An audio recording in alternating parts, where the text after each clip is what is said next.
আমি যতদিন বেঁচে আছি তোমার জন্মদিন প্ল্যান করব। কারিনার সেই প্রতিশ্রুতি আজ শুধুই স্মৃতি। শুক্রবার মধ্যরাতে কন্টেন্ট ক্রিয়েটর অভিনেত্রী কারিনা কাইসারের মৃত্যুতে শোক আর স্মৃতির ভারে ভেঙে পড়েছেন তার কাছের মানুষরা। সামাজিক যোগাযোগ মাধ্যম জুড়ে ভেসে উঠছে কারিনাকে নিয়ে অসংখ্য আবেগঘন লেখা, যার মধ্যে একটি ইতিমধ্যেই নাড়িয়ে দিয়েছে নেট দুনিয়া।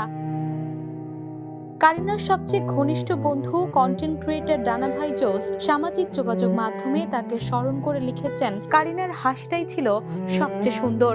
সে সবসময় আমাদের পাশে ছিল। সুখ, বন্ধুত্ব আর মমতার আরেক নাম ছিল কারিনা। ডানার ভাষ্য মতে, এমন কোনো দিন ছিল না যেদিন তাদের কথা হয়নি। জীবনের কঠিন সময়েও অন্যদের পাশে দাঁড়ানো, সবার খোঁজ রাখা আর হাসি মুখে সবাইকে আগলে রাখাই ছিল কারিনার স্বভাব। স্মৃতিচারণে উঠে এসেছে একটি ব্যক্তিগত মুহূর্ত।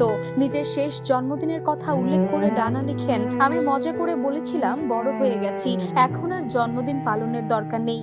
কারিনা বলেছিল, আমি যতদিন বেঁচে আছি তোমার জন্মদিন পালন করব।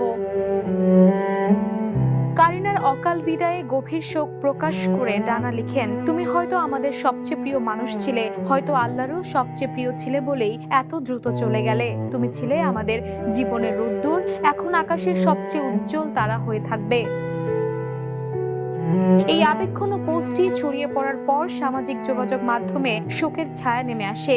ভক্ত, সহকর্মী ও শুভাকাঙ্ক্ষীরা কারিনার স্মৃতিচারণ করে তার জন্য দোয়া ও ভালোবাসা জানাচ্ছেন। অনেকেই বলছেন, প্রাণবন্ত উপস্থিতি আর মানুষের প্রতি নিঃস্বার্থ ভালোবাসার জন্য কারিনার দীর্ঘদিন বেঁচে থাকবেন সবার স্মৃতিতে। বিনোদন ডেস্ক, দ্য নিউজ। দেশে দেশে সবার সাথে দ্য নিউজ।